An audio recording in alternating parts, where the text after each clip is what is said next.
Just visit the new CalgaryHerald.com with more of everything worth knowing.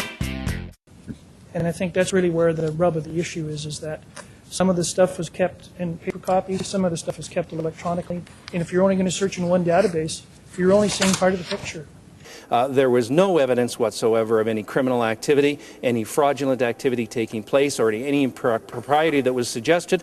And unfortunately, the set of circumstances that began on May the 20th has caused an awful lot of aspersions and called into question members that work for the City of Calgary. And when you look at it, the facts just don't bear out the comments that were made at the Audit Committee on May the 20th.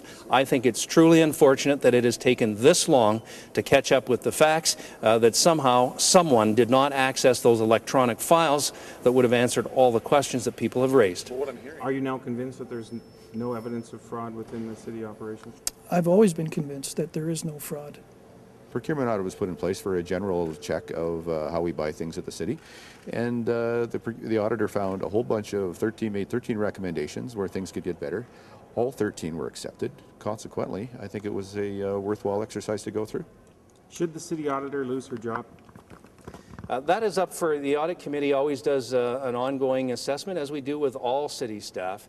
This is not about one individual. This is about the reputation of our community. This is about Calgarians wanting to know that their dollars that have not only been spent and invested in infrastructure are fully accounted for. And I can tell Calgarians tonight, as you saw from the report, that almost $1 billion worth of expenditures, all of them have been accounted for with proper practices in place, validated by the city's external auditor, with the exception of about $4.8 million out of the $1 billion in purchase orders.